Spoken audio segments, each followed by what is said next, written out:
प्यारे दोस्तों, नाज़िम चागला फिर आपके साथ है।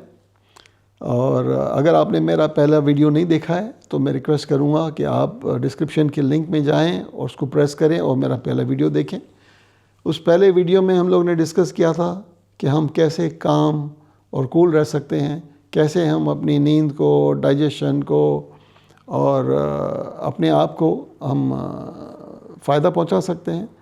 तो आप पहले वो देख लें। और उसके बाद अभी मैं ये इसलिए बता रहा हूँ क्योंकि काफ़ी लोग कहते हैं कि भाई हम तो बिस्तर पर सर रखते ही हमको नींद आ जाती है, तो हम वो आपका ब्रीदिंग मेथड नहीं कर सकते, या हम दोपहर को बहुत बिजी होते हैं। लेकिन कई लोग कहते हैं कि हमारी आदत है कि हम वॉक बहुत करते हैं, हम 4 किलोमीटर 5 किलोमीटर वॉक करते हैं, क्या हम वो ब्रीदिंग मेथड हमारे चलने में, वॉक में इस्तेमाल कर सकते हैं? तो यस, ऑफ कोर्स आप बिल्कुल इस्तेमाल कर सकते हैं। अगर आपके पास रात को टाइम नहीं है, दिन में टाइम नहीं है, आप भूल जाते हैं और आप वॉक पर रेगुलरली जाते हैं, तो आप क्या कर सकते हैं कि पहले 10 मिनट जो है आप आराम से रेगुलर वॉक करो, बगैर कुछ काउंट किए हुए, बगैर आपके जहन पर जोर लगाए हुए। 10 मिनट के बाद आप फिर वो गिनना शुरू करें, जिससे हमने ब्रीदिंग में पहले सीखा था कि आप 4 कदम लें सांस लेते लेते, और फिर 6 कदम लें सांस देते देते। आपका ब्रीथ जो इन है, जो सांस लाना है, वो कम होगा निकालने से। ठीक है, तो आपने वॉक किया, 1 2 3 4 आपने सांस लिया, फिर आपने सांस निकालते हुए 6 कदम लिए। ठीक है ना, तो आपका ब्रेथ, सांस लेने का टाइम और सांस छोड़ने का टाइम ज़्यादा होगा। ये आपने किया। फिर आप देखेंगे जब आप थोड़ा तेज़ चलने लगेंगे तो फिर आप कहोगे यार तो ये 4 और 6 नहीं हो रहा है मेरे से। तो ठीक है, फिर आप क्या करो, 3 फॉर काउंट ऑफ 3, यानी 1 2 3 तक आप सांस दिया और फिर 5 तक छोड़ा। ठीक है, और फिर आप जैसी पेस बढ़ाते रहोगे तो ये आपसे नहीं होगा।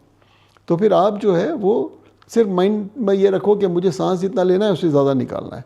ऐसे करके आप प्रैक्टिस करें। ऐसे अगर आप 15-20 मिनट वॉक करें, जब भी आपका लगता है कि अभी सांस टूट गया बिल्कुल, तो आप फिक्र ना करें, आप 20-25 कदम जो है वो नॉर्मल सांस पर आप करें। ठीक है, और फिर लास्ट में जब आपके 5 मिनट या 10 मिनट रह जाते हैं वॉक के ख़त्म होने के लिए, तो फिर आप जो है अपना रेगुलर सांस लें। ठीक है, बिल्कुल नॉर्मल हो गए और आप काम डाउन हो जाएंगे।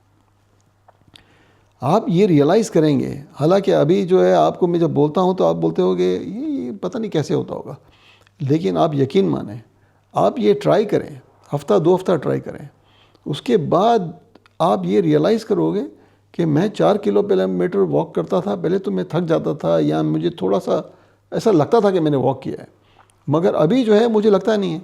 अगर आप पहले 10 पुशअप करते होंगे, ठीक है ना, अभी 2 हफ्ते हो जाएंगे, आप फिर 15 पुशअप कर लोगे, आप बोलोगे यार ये अचानक से ताकत कहाँ से आ गई। क्योंकि देखें, जब आपका इंटरनली आप स्ट्रॉन्ग होंगे ना, तो एक्सटर्नली आप खुद ब खुद स्ट्रॉन्ग हो जाएंगे। सही है ना, आप जब इंटरनली स्ट्रॉन्ग होंगे तो एक्सटर्नली आप खुद ब खुद स्ट्रॉन्ग हो जाएंगे। आपका इम्यून सिस्टम अच्छा हो जाएगा, आपको जल्दी सर्दी बुखार ये वो सब चीज़ें नहीं आएंगी।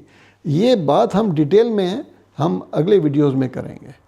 ठीक है ना, ये बातें हम दोबारा अगले वीडियोस करेंगे। और जैसे मैंने आपसे प्रॉमिस किया था, मैं सारे जो ब्रीदिंग मेथड्स हैं, जितने भी बड़े बड़े तुरम खान जो हैं दुनिया के, उनके ब्रीदिंग मेथड आपसे डिस्कस करूंगा और आपको मैं बताऊंगा कि उनके फ़ायदे क्या हैं और उनका प्रिकॉशन क्या है, और वो ब्रीदिंग मेथड आपको किस वक्त करना चाहिए।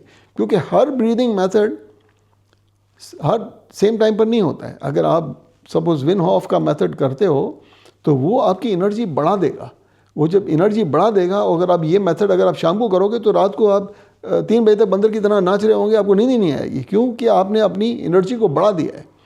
तो रात को आपको जो है वो दूसरा मेथड करना पड़ेगा। वो हम बताएंगे जब मैं आपको दूसरी वीडियो बनाऊँगा, तो मैं आपको एक्सप्लेन करूँगा कि ये वीडियो आपको किस वक्त करना है, ये एक्सरसाइज आपको किस वक्त करनी है, और फिर हम आहिस्ता आहिस्ता जो है वो सब करेंगे।